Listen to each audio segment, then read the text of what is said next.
Ok. Bonjour, monsieur Ndiaye Boubou. Oui. Donc, vous êtes chef de village, vous êtes notable à Bakel.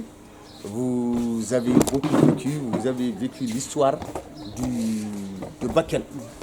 Alors, vous, en tant que fils de Bakel, en tant que riverain du fleuve Sénégal, nous avions assisté hier à un phénomène qui a étonné un peu les populations. C'est-à-dire que des poissons, après la pluie d'avant-hier, des poissons sont sortis et les gens les prenaient avec la main. Et c'est des gros poissons. On a vu ce qu'on appelle en soninké les dollars, on a vu les vaporés, seba, roha, etc. Tous les façons de poissons, on a vu et à des dimensions extraordinaires. Alors, M. Ndiaye, la question est que, est-ce que ça, c'est des choses qui arrivent souvent? Ou bien, s'ils arrivent, qu'est-ce qu'on peut dire de cette année? Et aussi, est-ce que ce phénomène-là est un phénomène naturel, comme tous les phénomènes naturels, ou c'est une exception? Et comment il s'appelle, si ça existe? Voilà, merci. Bon voilà, merci, je vous remercie. Effectivement, moi j'ai 76 ans depuis le 20 octobre dernier. Donc ça fait j'ai quand même un peu vécu. J'ai vu, j'ai entendu. Ici à Bakel, le fleuve, je connais un peu quand même le fleuve. Je me suis beaucoup amusé au fleuve. J'ai eu des amis d'enfance, nous avons le même âge, qui sont des fils de pêcheurs. De toutes les familles de pêcheurs ici, nous avons grandi ensemble, donc j'ai fréquenté le fleuve quand il y avait les grands filets avec leur père. J'ai vu beaucoup de poissons sur ce fleuve, mais malheureusement, comme j'ai perdu la vie, je ne sais pas exactement comment les choses sont passées. Les gens me disent que c'était des bancs de poissons qui venaient. Et c'était des gros poissons. On me citait même des gens qui avaient, comme le fils de la manée, qui avait pris un grand vaporé qui était comme ça là. Moi, avec mes 76 ans, je n'ai jamais vu un phénomène comme ça. Je n'ai pas entendu parler. Je sais qu'après la pluie, les poissons, ils sortent.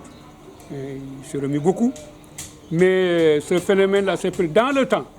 J'étais pas aussi nombreux que ça. Après la pluie, quand il y avait les grandes pluies du fleuve, il y a un arbre qu'on appelle tali. Il paraît que ces arbres-là, une fois que l'eau les prenait, leur branchage dans l'eau, il y a un liquide en tout cas, qui assommait les poissons. Mais ça, c'est des poissons qui étaient presque assommés.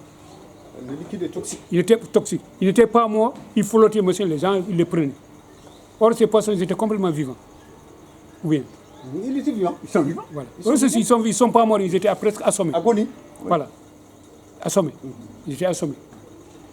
Ils n'étaient pas agonisants, mais assommés simplement. Les gens, ils les prenaient. Mais ce n'était pas aussi en grand nombre, comme les gens disaient, ils passaient par banc. Là. Ça, je ne connais pas. Alors, si maintenant j'avais la vie, comme je suis navigant, je connais les cartes de naviguer ici, je connais le fleuve là, j'allais encore regarder la Mauritanie, le Mali, les marigots qui viennent vers le... pour voir, est-ce qu'il y a des marigots actuellement qui ont de l'eau avant cette pluie-là? S'il y a une reproduction. Sinon, c'est peut-être des zones de reproduction qui sont là au fleuve, que les gens ne maîtrisent pas. Ils sont là parce que les sébas, ça a disparu. Le rangoulé un peu, mais pas autant que ça. Les vaporés ont presque disparu. Donc ils sont quelque part, ils se reproduisent. L'endroit est inaccessible, ou bien les gens ne connaissent pas, ils sont là-bas. Ou ils sont peut-être, il y a des rochers, en tout cas il y a peut-être comme on appelle ça, comme la fosse de Kayar, là, des fosses et des trucs comme ils sont là-bas. On ne peut pas les toucher, ils se reproduisent. Comme ils étaient nombreux hier, c'est ça. Alors ce matin, ils se reproduisent quelque part, voilà, ils sont quelque part. Hier soir, les gens, il y avait beaucoup de poissons. Voilà. Mais tout le matin, les gens, quand ils sont partis vers 5 ou 6 heures du matin, voilà. ils ont trouvé qu'il n'y a plus de poissons. Ils ont continué. Et quand on a téléphoné, à Manaël, on dit que les poissons sont arrivés là-bas vers 2 heures du matin. Voilà. Donc ils sont en train de passer. De partir. Oui, ils partent comme ça. Donc à former ce qu'on appelle, on informe les gens peuvent faire les barrages pour les récupérer. Alors maintenant, ce qu'il faut faire, c'est qu'il faut s'informer avec les gens de Kira, la Falémé, s'il y a de l'eau. Est-ce qu'ils ont vu les poissons venir de la Falémé? Sinon, le fleuve là, il faut demander au Mali jusqu'à Manantali. C'est là où, moi je pense plutôt vers Manantali. S'il y a des coins où il y a de l'eau, tout comme ça, les gens se reproduisent vers là-bas, avec les barrages et tout. On ne peut pas les pêcher, ils sortent comme ça. Merci. C'est bon là. Ouais.